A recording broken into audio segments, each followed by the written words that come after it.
L'impolitesse de la mort, promenade sans retour pour les pécheurs. Barwa bakoki kovanda na feti na bango bazali kolia mpe komela. Liwa ekoti ezwi moko eke na ye mpe ezongisi ye te. O liwa eyebi bakonzi te eyebi sema me.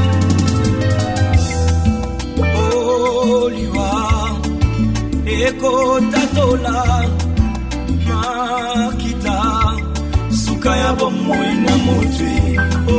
O liwa eko banzaka basekele nyonso ye suka ya bomoi na motwe yango bakumisaka te soki moto nakufi te toyebi te basekele nyonso ekobima yango balobalobaka te soki moto nakufi te toyebi te basekele nyonso ekobima. Liwa eyebi mbongo te eyebi bapokwe te eyebi bamalani te. ezalaki na ba moko tribusi célibataire azalaki na mwana na alingaki mingi komona ezaki ya soleil alikaki ete soki akofi ebali mwana oyo ayingela na mokonzi na ye mokolo moko balali mpe balamuki mwana oyo akufi baoliwa eyebisema te lokiliwa ebaki mbongwe ebawa bakufaka te barishe bakufaka te ebakondi bakufaka te sokiliwa ebaki mbongwe ebaba nanga kufaki te mama nanga yakufaki te yaya nanga yakufaki te yaya oliwe yaya eyebi mbongo te eyebi konseye te eyebi kolibisa te eyebi elaka te eyebi sembe eyebi semabe sokiliwa ebaki minduke nebasoda bakufaka te kolo nebakufaka te sokiliwa ebaki masanwe nebata masano bakufaka te yaya nebakufaka te papae oliwa eyebi kolata te eyebi honere te eyebi bolamu te eyebi nyonso te eyebi semabe yaya.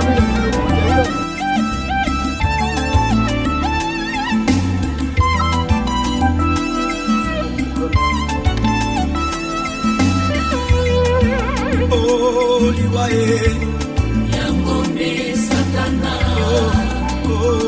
liwa Yangombe Lisumu liwa Yangombe Satana liwa Yangombe Lisumu liwa Yangombe Satana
What's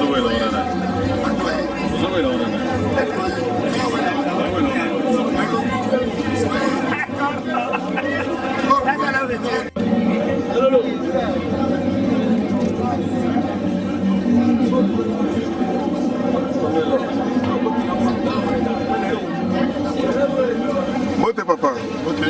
namoni botelemi boye problème les a bon totelemi oyo ozomona eza staff ya bakulutu oyo ozomona ingénieur Jean-Jacques c'est mon collègue ami de souffrance alandanga ntango nyonso même ntango mama akufaki azalaki présent tututu oyo mpe ozomona azali ndeko na ngai auti matadi aye enikima mpona événement ebembe epe ngai moko naza bokilo na ngai moto akufi oyo aportelaki nga mwana oyo magloire oyo donc na le bon tuna ozomona ezali mokonzi donc ye aza ayekorepresente onatra donc commercial ya onatra eza ye inspecteur d'Ercy donc na bandeko baza na France bamona ke baza na bokilo alege te donc ye wana aza wana mokonzi ya onatra mais sikoyo ti ndenge nazoloba boye oza nani na kati ya famille boti azobetolo misuko lisolo kino kopo kozanga na tiaki magloire litoyo ozotimbela te donc oyo adaye neti bokilo nanga propre oui donc bokilo nanga propre nga na wuti matadi soki oyoki magloire abala na matadi eza ndenga encadrement ya inspecteur commercial ya port maritime donc aza inspecteur commercial ya port maritime na matadi inspecteur d'Ercy Ngoma na oyo aza ingénieur ya simbi makambo ya StarTime communication maintenance eza mabokilo donc staff oyo eza staff ya babokilo ya papa audace donc babokilo na babokilo en tout cas nasepeli mingi donc namoni kolela bokilo na yo donc namoni mpenza ke bolingo eza makasi mokonzi est ce que moi liloba kobakisa ezali bon lobaka na kikongo tuba mu kikongo kena kiadi na mutino tata betu medika beto mais yake pe kiadi na kesi ça veut dire pour la AGI yake l'ingracia betu baya betu ça veut dire comme la AGI papa voilà vraiment très utile ça na beto mais nzambe be destin bika beto betu kusa matondo betu zabati al voilà mutu bien na quartier nyonso plus mutino mosi ya mbote donc il y a aucun monde qui présenter ba regret na ba remerciement à Nzambe parce que le Dieu c'est lui le maître des temps et des circonstances. C'est tout ce que j'avais à dire. Ingénieur Mbote ingénieur nayebi ke outi musika oyekolela bokilo na moi liloba ya kobakisa ezali po na bokilo ngai nakolobaki nazoki grâce ya komona ye mpo namona ye 2 fois j'ai eu des temps aussi d'échanger avec lui donc mpona ngai nakomona oyo alokola grâce epuis eloko moko alobaki susi na biso to sui na biso ezala tokoma mpe na baage po ande bango azoki grâce wana c'est une grâce, c'est pas donné à tout le monde. Merci beaucoup, papa. Moi, Liloba. Maman, maître supérieur Aigle, maman Kinzem Bozou Lanzan. Donc je suis derrière ma grande sœur, ma belle-sœur, Donae Penapoto de la papa Nabiso. Papa nga nazoka chasse hormone ya ta mokolo moko te mais ntango atiki biso mpasi na motema na osi matadi na ye namona papa na biso na oti naza boyemaka na motema toye topartage susi na famille mobimba donc toza vraiment na mawa mingi na motema mais nzambe moto apesaka ye mpe azwaka. Il y a un adage qui me dit que nous ne sommes pas les enfants de nos parents, mais nous sommes les enfants de la vie. Dans la vie, tout peut y arriver. L'amour, Koufa, l'avenir soit là. Mon papa et puis mon akina, toujours tout soutenir ma campagne. Merci. Bande Koboyoki, Bande Koboyoki, Musika, Boyoki Malobana Bango, donc photo à papa.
Yeah, mama.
Nzambe mbote na biso. Ok, je pense que biso nyonso toyebi tina monene oyo esangisi biso ezali likambo oyo efrape biso nyonso. Ezali likambo aliwa ya papa na biso azali noko azali koko azalaki nyonso mpo na biso esepelisaki Nzambe atika biso na bomoi oyo toza na yango. Nalobaka ntango nyonso ete liwa ezali inévitable, ezali bomo, ezali likambo oyo moto moko te na se na moi akoki ko s'échapper na yango. Liwa eza seule voie oyo eko permettre biso totika mokili oyo pe to atteindre oyo toli kobenga éternité. Okokota jamais l'éternité na yo ndeko soki opase na nzela ya liwa te. Quel que soit lolenge ya liwa oyo ekomeli yo, okoki kobela, okoki koleka na nzela ya accident, mais lokola ezali liwa yango nde ezali nzela obligatoire po otika biso pe okota na monde oyo toli kobenga mokili ya éternité. Voilà pourquoi na pokwa na lelo nalingaki ko attirer attention na yo ya kozala vraiment elongo na biso na programme ya moke oyo tolingi kosala. Biso tozali église la source de vie, ezali lingomba epa wapi eyambaki yambo ndeko na biso oyo toyebi mosala nzambe na kati ya libota oyo na kombo ya Robert Ngiamuna. Azalaki moko ya bandeko na biso na kati ya lingomba la source de vie pe mosali ya nzambe. Lelo nzela ya mobembo nde ekaboli biso, aza na biso elongo te. Pe na nzela na ye toza na libota mobimba, en particulier notre sœur Magloire oyo avandi na Congo central. Donc bazali libota oyo tofandi na bango pe toumeli na bango na kati ya lingomba oyo tobengi la source de vie.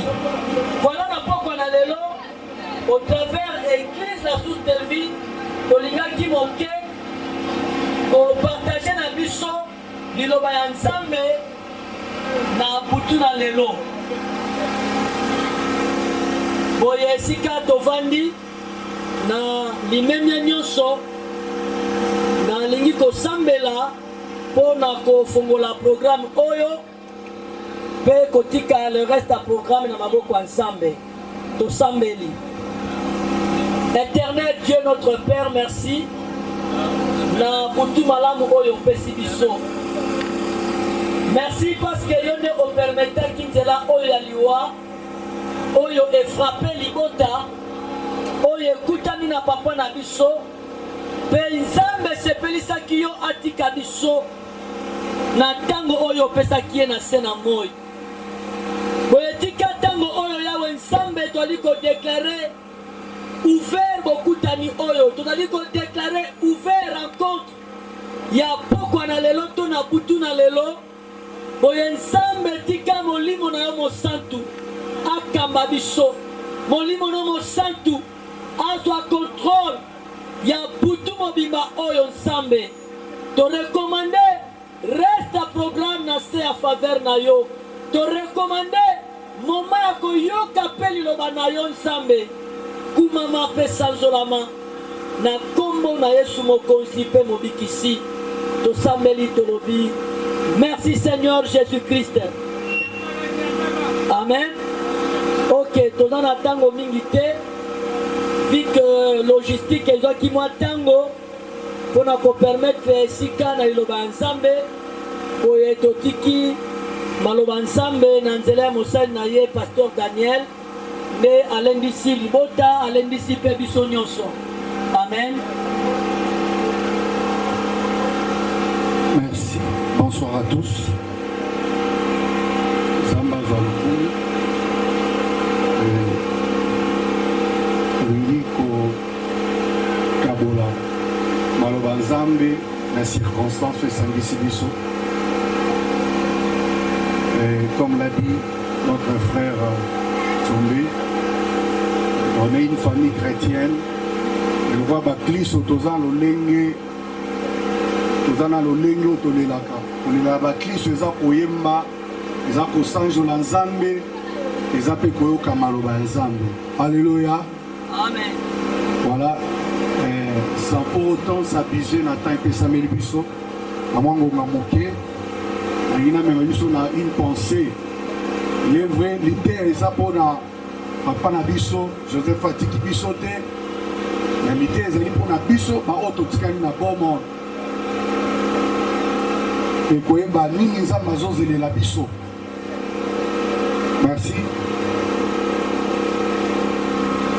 Tangi na Évangile selon Luc, chapitre 16. Et ton autant à partir verset 19. J'ai lu la parole de Dieu. Il y avait un homme riche qui était vêtu de pourpre et de fin lin et qui chaque jour menait joyeuse et brillante vie. Un pauvre nommé Lazare était couché à sa porte couvert d'ulcères et désirait se rassasier des miettes qui tombaient de la table du riche. Et même les chiens venaient encore lécher ses ulcères. Le pauvre mourut, il fut porté par les anges dans les seins d'Abraham. Les riches mourut aussi et fut enseveli. Dans les séjours de mort, il leva les yeux et tandis qu'il était en proie au tourment, il vit de loin Abraham et Lazare dans son sein. Il cria, « Père Abraham, aie pitié de moi et envoie Lazare pour qu'il trempe le bout de son doigt dans l'eau et me rafraîchisse la langue, car je souffre cruellement dans cette flamme. » Abraham répondit, « Mon enfant, souviens-toi que tu as reçu des biens pendant ta vie, et Lazare a eu le mot pendant la sienne. Maintenant, il est ici consolé, et toi tu souffres. D'ailleurs, il y a entre nous et vous un grand abîme, afin que ceux qui voudraient passer d'ici vers vous ou de là vers nous ne puissent le faire. » Les riches dit, « Je t'en prie donc, Père Abraham, d'envoyer Lazare dans la maison de mon père, car j'ai 5 frères. C'est pour qu'il leur atteste ces choses, afin qu'ils ne viennent pas aussi dans ce lieu de tourment. » Abraham répondit, « Ils ont Moïse et les prophètes qui les écoutent. » Et il dit, « Non, Père Abraham, mais si quelqu'un des morts va vers eux, ils se repentiront. » Amen. Voilà. Itangeza momoulaï, mais la portion autozui et kokipo et sumabiso tozamo likanisi. L'anglais quoi intitulé moi l'ilendisi na kopesa avant la mort. Yambo liwa ebelema. Je ne parle pas de la mort parce que ezelo kwa sikate to sangani awa là on a télémi la kufisa tata maman mwana et on sait tous réalité on connaît tous réalité ya liwa ezali kambo ya sikate et bandi awa te ozali bako kufisa un proche ozali bako kufisa quelqu'un de très cher pour toi. Mais j'aimerais plus nous interpeller dans une vérité avant la mort. Bandeko Mibale, Isaki Lazare Azaki Mobola, Isaki également na riche. Christ Azaki Lisolo Oyo. Simplement pour n'en faire sa leçon. Et Bisson Tozo mené vie la dimension d'un niveau social, tous un niveau mon côté. Ma riche bazali, ma bazu ebele baza, ma pe bazali konyon na leto balelo ba kinois bazali, ma pe bazaka ta souffrance ya makas au point que même les nécessaires ya kobika ezate.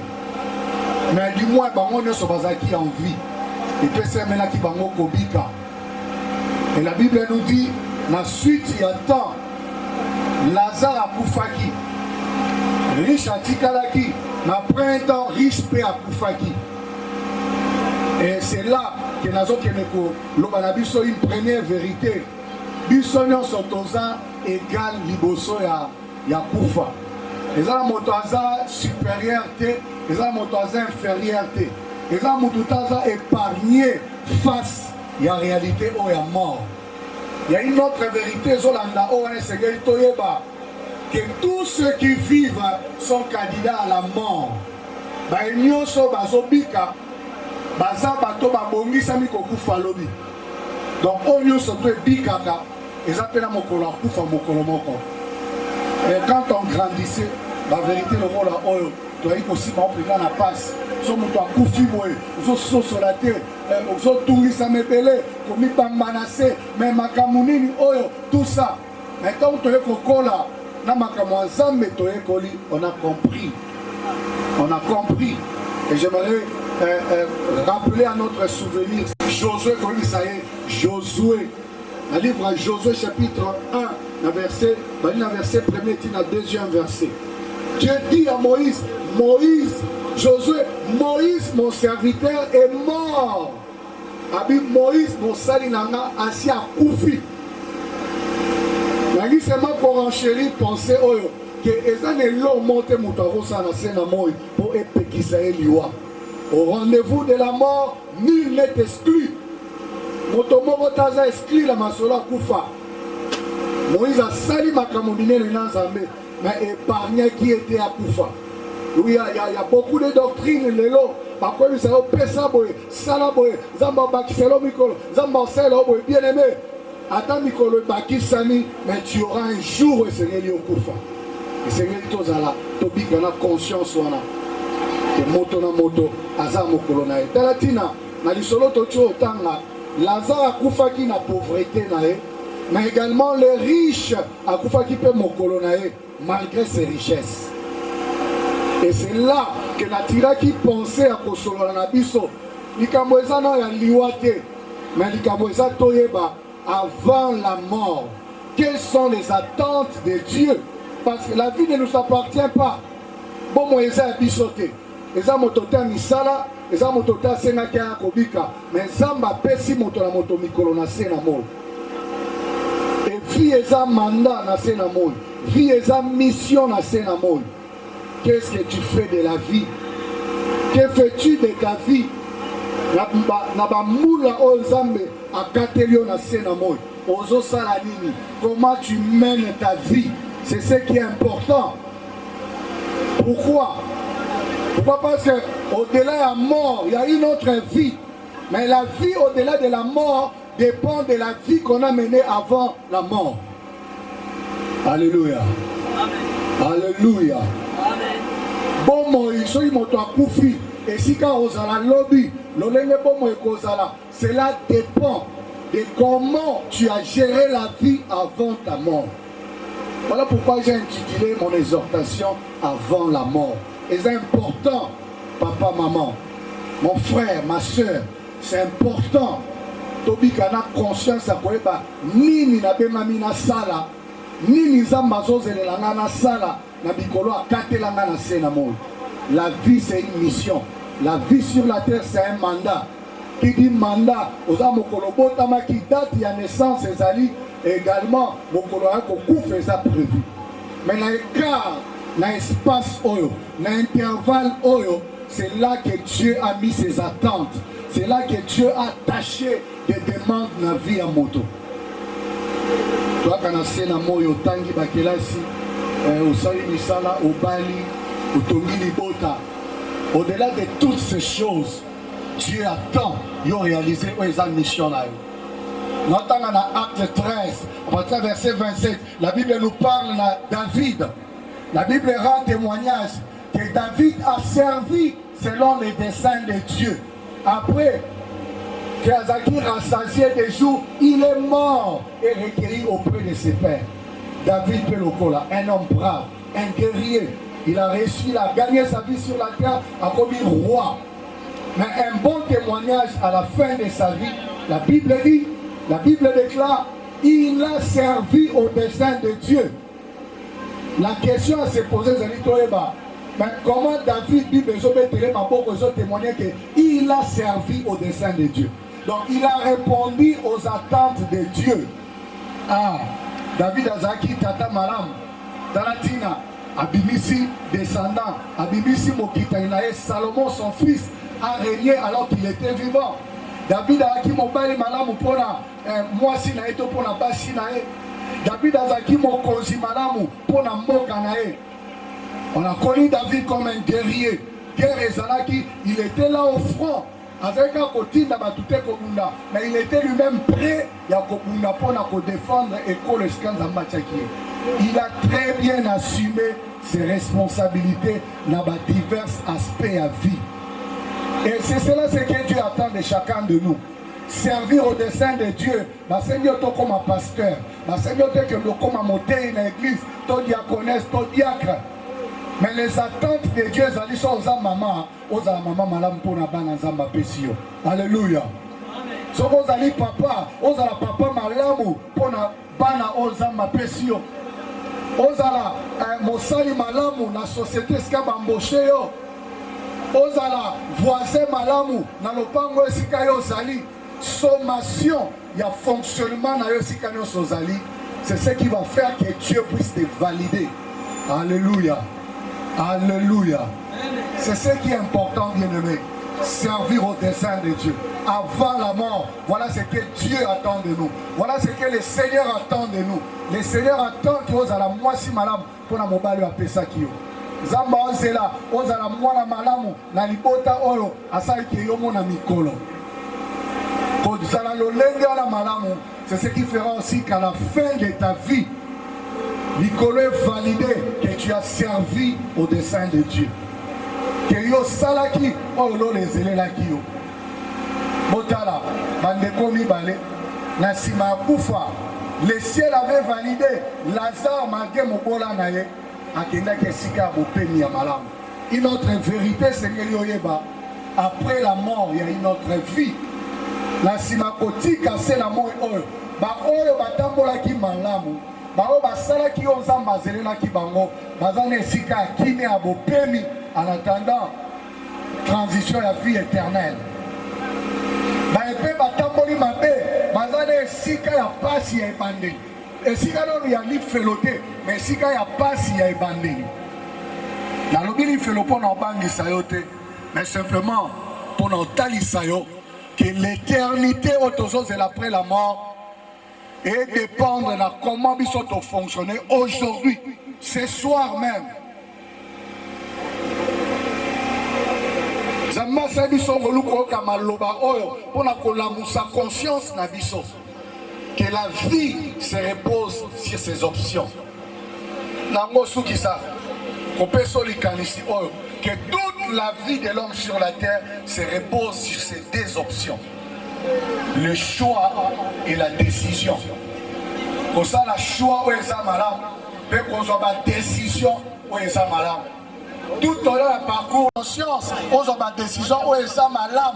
Parce que même la vie sur la terre, et qu'on a l'expression, et qu'on a la conséquence, il y a ma décision prise. Ma choix alors que tu es vivant et qu'on soit la caillou, même au-delà de ta mort, tu seras au public à ma conséquence, il y a ma choix et ma décision. Paradis, tout comme enfer, c'est question de choix. Couramment, Tolobaka, la lolenga bomoto, ah, mutumota kopo na li felo. Voilà la maloba. Mais le fonctionnement, tout ça, il y a un candidat à l'IFELO. Et ça, fonctionnement est déterminé si il y a un lobby. Vous avez un candidat en fer, vous avez un candidat pour la Lola. Cela dépend de comment tu as fonctionné avant ta mort. Voilà pourquoi, bien aimé, pour ne pas s'abuser, avant la mort, tu as des décisions à prendre. Avant ta mort, tu as des choix à faire. Mais il y a mon tout ma décision que ma choix nyonso, ils allaient kotambola na Nzambe, ils allaient kopona nzela Nzambe. Alléluia. So koponi nzela Nzambe lelo, ata kokufi nene papa la biso Joseph atiki biso. Ya malamu soki olanda ki Nzambe, oki opema esika kimia kozela paradis. Mais il y a ma paix kozala alors que yo sobika. Vous avez mon passé ensemble. Vous avez fonctionné ma vie. L'itoma ni yo na parcours na yo oyo saka ba tukanda. Il faut avec aux amis. que ma voisin va témoignage ma dépôt na yo. Et si quand yo ça va to baswa na pas. Et si quand yo ça va to bazala laisser côté. Et vous accueillez pas pour na yo. Et c'est le comme fait pour ça là qui on se retrouver le la riche. Malgré la richesse après sa mort, il s'est retrouvé dans ce cas passe. A comme il là. Oh tata Abraham, yo kalmawa. Dada Laza, Adresse Bandekolama, Tikali Kuna Nampudi, Telova Tambola Maram, Obayate Sika la passe. Ah, l'isolo de la Bissoro, les amis Nampudi Lolo. Et la Bissoro, on dit du pain à du pain. Et nous devons faire très attention pendant les jours de l'existence de la Bissoro. La Nicolas, qu'est-ce que nous sommes un moment à repos. Na kati ya kimia okende kobika l'éternité elongo na Nzambe. Alléluia. On en soucie ça dans Ecclésiaste chapitre 3 verset 1er. Sur la terre, il y a un temps pour toutes choses. Il y a un temps pour naître, il y a également un temps pour mourir. Nous avons pour l'enchérir, on entend tout à l'heure que on a ce bikaka bakufaka pe mokolo moko. On se botamaka, ils ont mokolo akokufa mokolo moko. On se bandaka, ils appellent mokolo akosufa mokolo moko. Et ça important bien aimé. Autant moi on a conscience que un jour ta vie cessera. Un jour ta vie prendra fin. Et la mort n'a pas de formule. Et il y a quand et respecte à mon côté, et la beauté dans nous, et la voyage dans nous. La mort ne va pas attendre que vous voyagez, toyo bota, toyo bala. Marche avec conscience que ta vie finira un jour. Mais avant la mort, avant de finir ta vie, rassure-toi que tu avais fait le choix. Il y a autant pour la Nzambe, il y a quoi aligner vie na yo pour la Nzambe. Posa kolobo moy na yo te zamene kolobo moy parce que la pesa yo na ngonga moke na sena moy tu comptes 20 ans 30 40 50 70 je sais pas combien mais mon kolobo ko vie ko suka mais ça là où eza malam ça là où ko ça les Nzambe et cela fera même si tu mourras tu retrouveras une très bonne vie de meni Nzambe. Amen. Nzambe ya pambola yo. Tika maloba oye pambola yo. Amen. Tika maloba oye tia makolo na yo na nzela. Esa na yo tata malamu mpona libota Nzambe apesa yo. Esa na yo mama malamu mpona bana Nzambe apesi yo. Esa na yo voisin malamu mpona bato baza pembeni na yo. Nabondeli longo na yo. Seigneur, merci. Merci pour ce moment. Éternel, notre Dieu, maître des temps et des circonstances. Seigneur, tu as une invitation qui est pour nous sangana ao. Tu as mais par ta souveraineté, tu as permis la mort. Il y a papa Nabiso, il y a oncle, il y a Ndeko Nabiso, Joseph.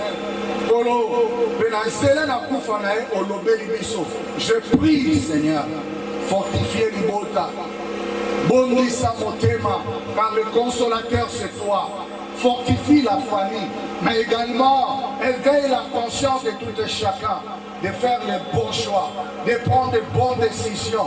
Natina été bon, écoute Mananzela Nayo. Bénis mon frère qui a pris décision de changer ce soir. Bénis ma soeur qui a eu décision qui a aligné vie pour l'ensama pour sa oreille. Tika, le boko na ye kwa sirekinya na kaita libota et tout au long ya déroulement funéraire. Kino boko na lobi yawe kokele ko tika nzoto na luita zala mosui zala komisa kimia mais zala wako sembo na loboko pona kobatela moko na moko na kombo na kolo Yesu Masia mokonzi pe mobikisi na biso nde tosambeli. Amen. Merci, que Dieu vous bénisse. Merci, pasteur Daniel. Vraiment, j'ai aimé l'exhortation. Et rappelez que ma belé avant la mort. Avant la mort. C'est très important, bien aimé, à Koyeba. Et donc, le pasteur a dit, si tu as un intellect, C'est-à-dire que tant que nous vivons sur la terre, la mort est toujours à côté de nous. Pour qui jamais peut échapper à nous. La Ligue va comprendre quelque chose d'important, et ça que il est réservé aux hommes de mourir une seule fois. Après quoi vient le jugement. Jugement est ça qu'a gâté au les canabas, là va la retourner yo. Mukoloana, yom to salaka boy. Mukoloana, mais le jugement qu'on parle, c'est l'emplacement. Yabalamu, to yamabe, kolandisama. De vie avant la mort. Lolenge ya etamboli na yo ya moyo okufa. C'est ça le jugement. Donc bien aimé tika nzambe asunga biso pour que to la makambo yo parce que dans la kamalamu koya esika ya boye. Peut-être Nzambe a de d'une manière ou d'une autre. Au salut ma bête ya kopona pourquoi lelo ya koya awa. Ils ont vraiment quelque chose de bien. Mais au salut ça yo. Voyez donc il est presque na suka ya moto tika esika ya ba chantre na biso ba continuer ko animer biso pour na clôturer occasion oyo besoin qu'il bosso ya famille. Pour la collègue ça, c'est ton bengi pasteur le Boutouk. À Kosamela, pour la tika libota na maboko ya Nzambe, tika famille, bandeko na maboko ya Nzambe, pe ko recommander suite ya Boutou na maboko ya Nzambe. Tosambeli et le bon pasteur. Merci. Nous prions. Polo merci. Na papa opesaki biso pe osepe ko joyeux. Merci na nengo sungaki ye po aba ko investir na biso bana oyo Nzambe opesaki ye. Na nzela na encadrement na ye de biso bana elelo to monani bato pe basusu to ko basai na yo. Merci ya Nzambe na onyoso et salami pe elobami aw tolikete bato mingi basiliko limela maloba na yo pe bazwi décision ya kopesa fi na bango epa na yo nabondeli particulièrement mpo na libota o papa atiki tika biso bana Nzambe tobatelama na yo tosungama na yo bakoko oyo atiki Nzambe babatelama na yo basungama na yo elobi soki yo to kotonga nana kotonga na pamba soki te yo kobatela nana kobatela na pamba boye Nzambe toyebi kobonza bana na ye nyonso bakoko na ye nyonso bana ya bakoko nini maboko na yo Nzambe todeklare kimia mpo na bango todeklare longévité mpo na bango todeklare unité, communion, fraternité pour la bango Nzambe. Nyonso bakosa la grâce de Nzambe bakorese ba projet na bango ekola la feza au nom de Jésus-Christ. Mon peuple nyonso ya Satan nyonso ya minima be koluka komunisa bango Nzambe tovoango déjà à l'échec. Tika ngolu epesemela bango tika anoba ange na Nzambe batelema kobunda pona bango Nzambe na kombo na Yesu Asiya topamboli suite ya programme topamboli journée ya lobi samedi topamboli bango bakende cimetière pe topamboli kozonga na bango na terema Nzambe kilia ekorene pe Yesu kokontinue kozwa lokumu nkembo na San Joli ba oyo nyonso na mosika to na pembe bani koakompane libota na ne bakufeli papa tika batule grâce à tes cieux bazala béni ça ba oba se bango moralement physiquement financièrement spirituellement ça ba manquete ipambo na yo eto bondele eto déclarer paix au nom de Jésus dans la suite du programme et dans la continue de toutes les choses. Tolobé, Amen.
Really, really, really.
Quelquefois, sa volonté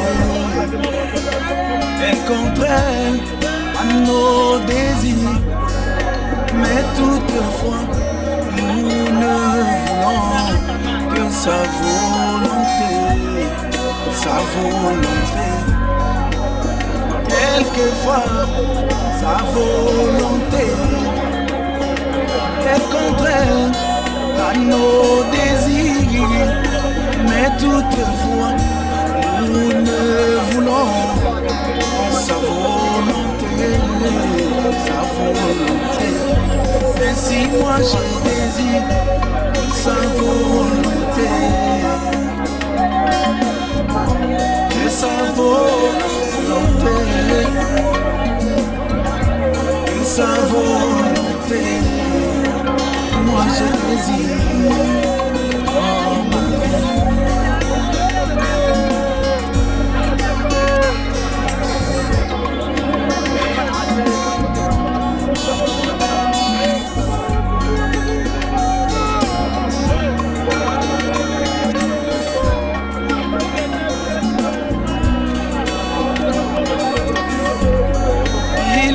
Moïse et le plaça dans une corbeille imbibée de bitume et le mit sur un lac plein de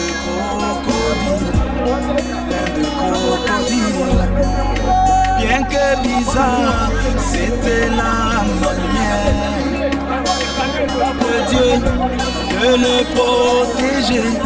Mais à la fin du chemin, il fut le grand libérateur d'Israël. Ainsi moi je désire que sa volonté, que sa volonté, que sa volonté, moi je désire.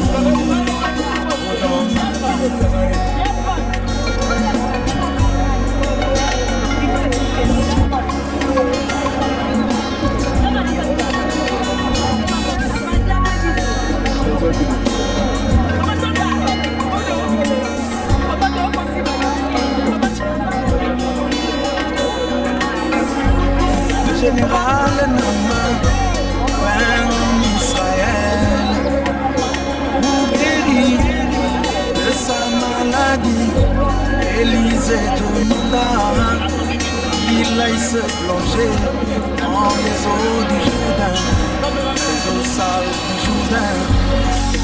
Mais comme cela était contraire à son désir, il résista.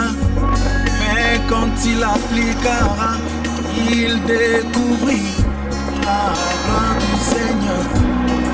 La gloire du Seigneur. Ainsi moi je désire que sa volonté, que sa volonté, que sa volonté, moi je désire dans ma vie.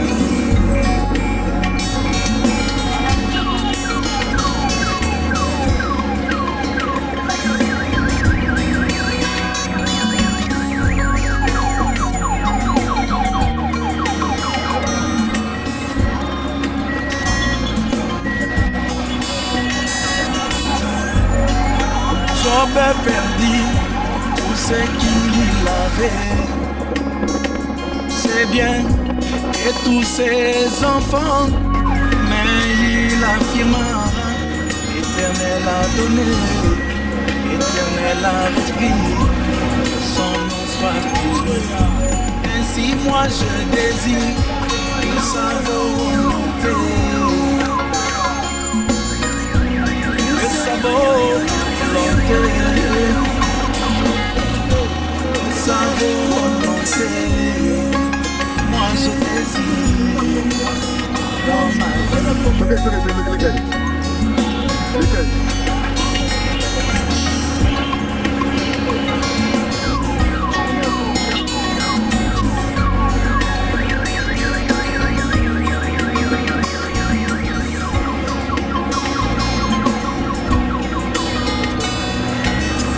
Joseph fut arraché à l'affection de son père et vendu à des marchands, mais à la fin du chemin, il fut le plus grand perdant de Pharaon. Ainsi moi je désire que sa volonté, que sa volonté, que sa volonté, moi je désire dans ma vie. Parfois il y a des choses qui arrivent dans ma vie qui semblent contraires à ce que je veux. Je dois me soumettre parce que c'est la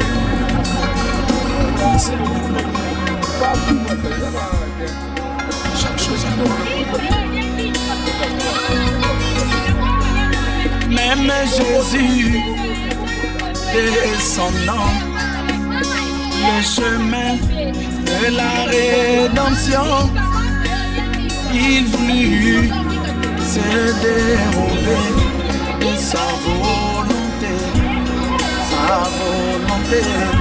mais Dieu lui envoya un messager. Il descendit du ciel pour le fortifier et il s'exclama, non pas ma volonté, mais sa volonté, sa volonté. Et si moi je désire que sa volonté, sa volonté, que sa volonté, moi je désire dans ma vie, sa volonté, sa volonté, sa volonté, moi je désire dans ma vie, sa volonté, sa volonté, sa volonté, moi je désire dans ma vie.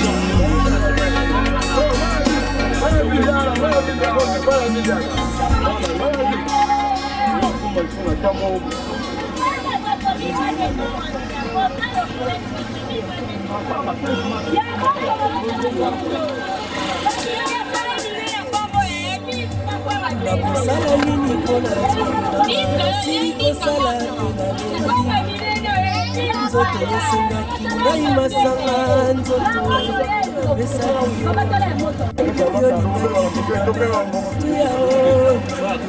asomelaki yo lingaki basapatu ya veranjo lelo yo natiki yo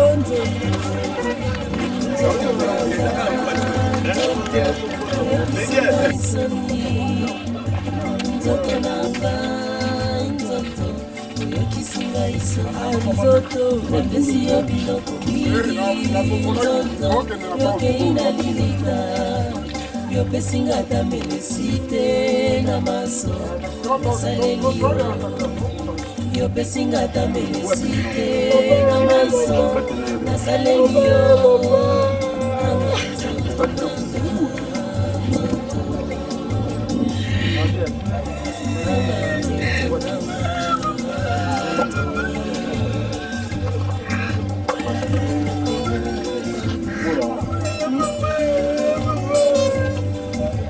nasalaki nini mpona nzoto nasili kosala mpe nalembi dolar france efa etikali pamba anzoto tobanda mpe molato yango kala nzoto esilaka te bamama balataka zikida nzoto kanisa nanu batelefone ntango epanzaka nzoto kanisa nanu peisho ntango epanzaka nzoto kanisa nanu modelaka fotango elenyaka nzoto kanisa nanu tokomi kolata bashumaku nzoto yo kaka na nsima tokomi kolata bamampa asepso 3% ebunga nzoto tokomi kokata koki derrière nzoto yo kaka na nsima tokomi kokata bara nzoto yokaka na nsima tokomi kolata bakolo nzoto yokaka na nsima tokomi kotiesa baplante nzoto yokaka na nsima tokosuka wapi nzoto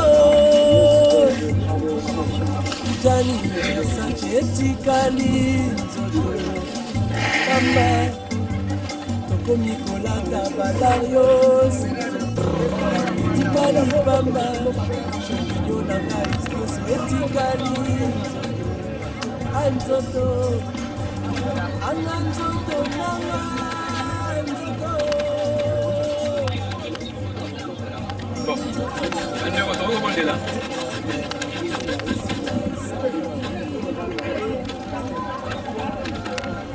Azali Nzambe, Azali Nzambe, Azali Nzambe, Omega, Alpha Omega, Alpha Omega, Amen, Alléluia, Amen. Le Maranatha, il vient, Maranatha, oh, il vient, le Maranatha, Jésus, Alléluia. Jésus admirable, admirable, admirable, Jésus, Alléluia. Jésus le Dieu puissant, le Dieu puissant, Alléluia. Jésus le conseiller,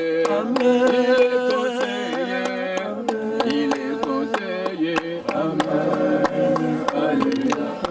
Le Père éternel, Père éternel, Père éternel, Jésus, Alléluia.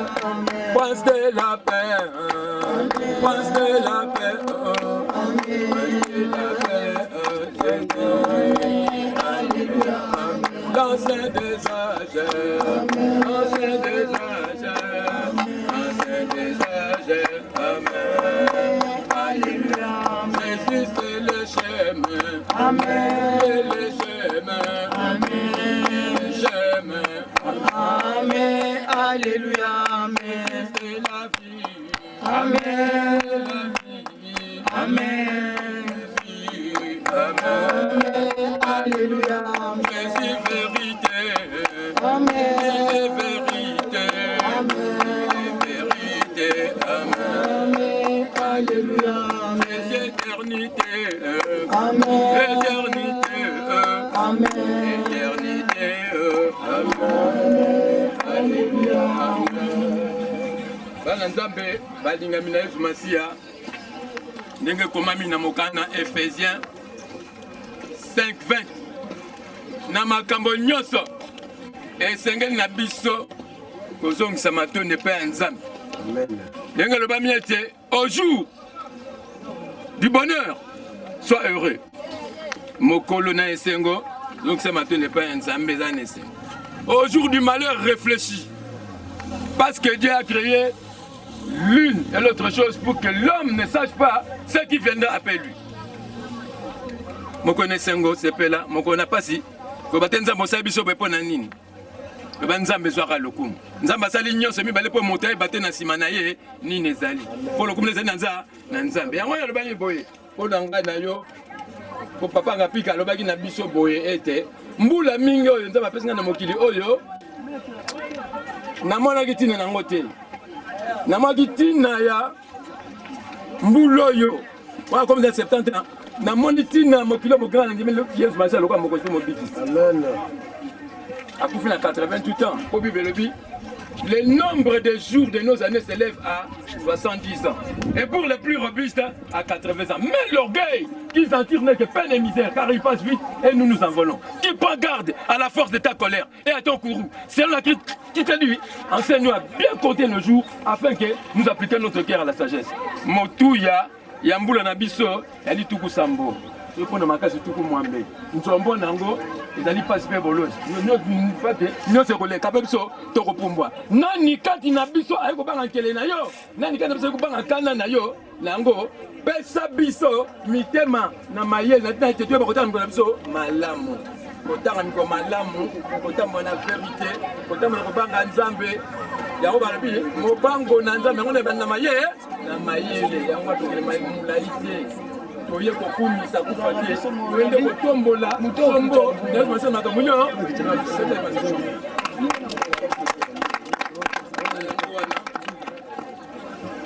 ya nzambe topesi na nzambe ya kaisala topesi na kaisala oyo toliloba ya libota ezali topesi totomona liloba nsima tokobeta mopanga na ntina ete Yesu Masiya aza mokano na ye responsable de la famille azali wapi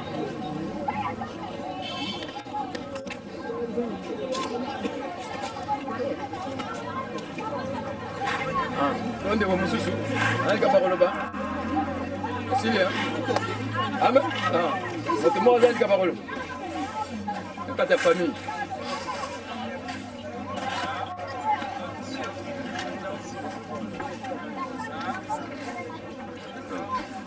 ça va te clôturer? Amen. Saint, Saint, Saint, Seigneur de Tout-Puissant qui était et qui vient. Saint, Saint, Saint, Seigneur de Tout-Puissant qui était et qui vient. Saint, Saint, Saint, Seigneur de Tout-Puissant qui était. Un combo na Yesu Masiya na Nazareth benga ni esprit satanique. Esprit démoniaque. Esprit de ténèbres ko luka ko kanzela. Ya papa Joseph Ngapika Mongolo. Zango somote. Bima na Nazareth. Na combo na Yesu Masiya na Nazareth. To beli bibuka pour côté kolo. Funga mapo na papa Joseph Ngapika. Funga mapo na papa Joseph Ngapika. Funga mapo na papa Joseph Ngapika. Nzambe tata basola kana mongu biso mokete. Toye kotatu la kufa te toende. Kosana ngolu na yo. Toende kokumisa kotombola komo na yo. Po toyebi na makambo nyonso. Topesa ka lokumu. Yango Masiya, topesa lokumu. Yo pesi papa Joseph Mongolo Ngapika mikolo tuku mwambe na mwambe. Et kokinde mokano na yo lobi te moto na mbola bizali tuku sambo so pona mkasi tuku mwambe yo kotie kati na ngolu wana pe ya tato la tango dans nzoto matata bi mwana na yebisi na yo ete soki babandelaka mitu ayo nga na sali esengeli kombo na Yesu Masiya nde eleka liboso yango kanisela ye toye na fleur te kasi to ye na litato le tato le kombo na okolo Masiya yango zwa lokumu mabele ezonga mabele molimo ndeke pa na yo. Notre Père, que ton sang sanctifié, que ton règne vienne, que ta volonté soit faite sur la terre comme au ciel. Donne-nous aujourd'hui notre pain de ces jours. Pardonne nos offenses comme pardonnons à ceux qui nous ont offensés. Et ne nous laisse pas aller à la tentation. Nous disons, car c'est à toi, Seigneur, qu'appartient. Kasi mokolo totikala mokili mpona kozonga na maboko na tata ezalaka mituna mpe tozwaka biyano te liwa ekipaka kozwa moto te ezwaka mokonzi nyonso ata ozalaki na bambongo ozalaki na bamoyen soki liwa eye ekoki mpe titre na yo te omonana esi wana ezali mokano na lisambe liwa ezali liwa tokomona na lisusu elongo na Yesu omonana esili te liwa ezali liwa te tokomona na lisusu elongo na Yesu mama nanga eleki tola panga mama tokomona na liwa ezali nango liwa te na mokolo na sika tokomona papa nanga natalisiki mbuli tokomona na lisusu papa mokanda na nzambe elonge te liwa ezali liwa te tokomona na lisusu elongo na Yesu mokanda na nzambe elonge te liwa ezali liwa te tokomona na lisusu elongo na Yesu papa na ngai lwaka mbungu tokomona na lisusu na mokolo papa bukulu tokomona na lisusu na mokolo na suka lokola ndenge bibelo bila biso mabende kobuya yesu mabende ezali lisubu na mokolo ya suka tokosamba esambiselo mabende kobuya yesu mabende ezali lisubu na mokolo ya suka tokosamba nesambiselo komona na esoki te Président Charles Mambaya tokomona na papa na ngai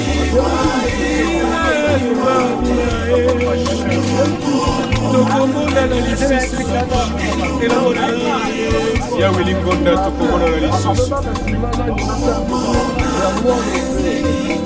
mamuchala ole tokomona na lisusu bakaka keza tokomona na lisusu mama Bénédicte tokomona na lisusu moto moninga bili Charles Mambaya akufaki te nzambe lokola liwa etalaka kombo te fani libota Charles azali na mabe lokola liwa etalaka mpete ya moto te liwa etalaka titre te kombo ya moto te liwa ezwakali kombo nyonso ya moela nyonso kaka sema moto asalaki na mosolo mbongo mpe biloko abosani ete ezalaki ya kobala bosanimana mpe mwasi lelo bakomi kotanda ye na libanda bosani ndako wana nde mokano ya ata totondi na lolendo lofundu pamba totondi na mabijo bilamba byeo nyonso ya pamba ezali na ngoma litene balite moninga yokamala nyonso ekosukana male komona na esuki nano te liwa tokomona na lisusu mama elongo na yesu kilo na suka komona na esuki te moninga tokokuta na lisusu elongo na yesu soki nkula pesi biso ntango mpe likolo na se ya moi tokomona lisusu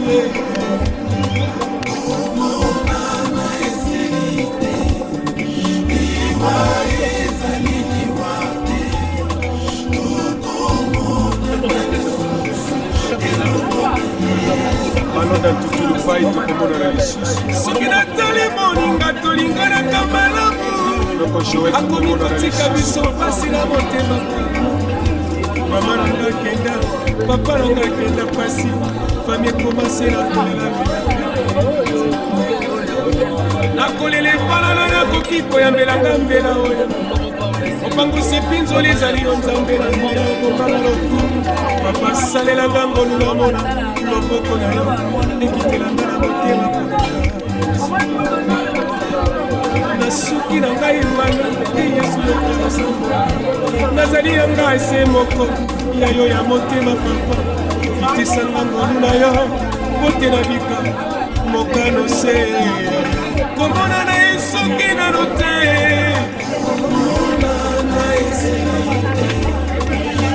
ima ezali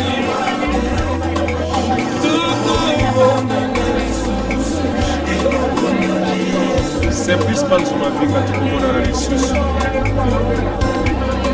Elo Panzuma Vinga tokomona na lisusu Ayariet tokomona na lisusu Mama Jackie tokomona na lisusu Mama Emily tokomona na lisusu ezali mokano na nzambe liwa epanzaka mpe kabolaka mabota mpe bikola esengeli totosa o nzambe alobi toyebi te na se na moi ola azali kobongisa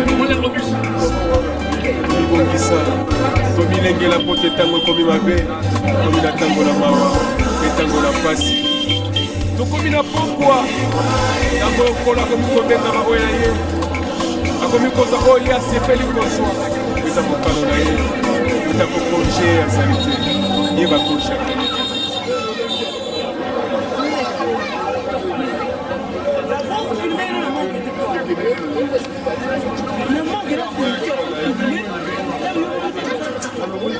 Voyons filmer, ben toi.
Não,